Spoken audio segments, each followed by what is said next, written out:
Hi friends, welcome back to my channel. ഞാൻ ഇന്ന് നിങ്ങളുടെ മുമ്പിലേക്ക് കൊണ്ടുവരുന്നത് തക്കാളി കൃഷിയാണ്. ഇതിങ്ങനെ അങ്ങേയറ്റം വരെ നീളത്തിൽ തക്കാളി കൃഷി ചെയ്തിരിക്കുന്നത്. നല്ലപോലെ തക്കാളിക്ക ഇത് കണ്ടോ, തക്കാളിക്കെല്ലാം ഏകദേശമൊക്കെ വിളഞ്ഞ് വരുന്ന ഭാഗമാണിത്. ഇത് പഴുക്കാറായി വരുന്നതേ ഉള്ളൂ. ഇതുപോലെ നിരവധി ഇത് കണ്ടോ, ഇങ്ങനെ നീളത്തിൽ അങ്ങേയറ്റം വരെയും തക്കാളിയാണ്. മൊത്തം രണ്ട് സൈഡിൽ കൂടെയും തക്കാളി കൃഷി ചെയ്തിട്ടുണ്ട്. ഇതെല്ലാം ജൈവ രീതിയിലുള്ള കൃഷികളാണ് ഇതിനകത്ത് ചെയ്യുന്നത്. രാസവളങ്ങളോ കീടനാശിനികളോ ഉപയോഗിക്കാതെ ജൈവ രീതിയിലുള്ള കൃഷിയാണ് നമ്മളിപ്പം കണ്ടുകൊണ്ടിരിക്കുന്നത്. പൈനിങ്കൽ അവറാച്ചിയുടെ കൃഷിയാണിത്.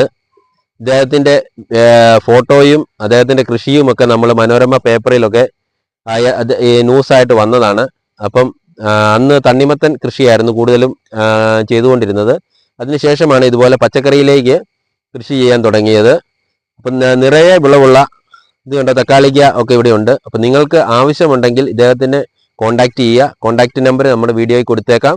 അപ്പോൾ നിങ്ങൾക്ക് ഇതുപോലെ കീടനാശിനി ഉപയോഗിക്കാതെ ജൈവ രീതിയിലുള്ള കൃഷിയിലൂടെ ലഭിക്കുന്ന വിളവുകൾ നിങ്ങൾക്ക് ഇദ്ദേഹത്തെ കോൺടാക്റ്റ് ചെയ്താൽ ഇവിടുന്ന് മേടിക്കാവുന്നതാണ്.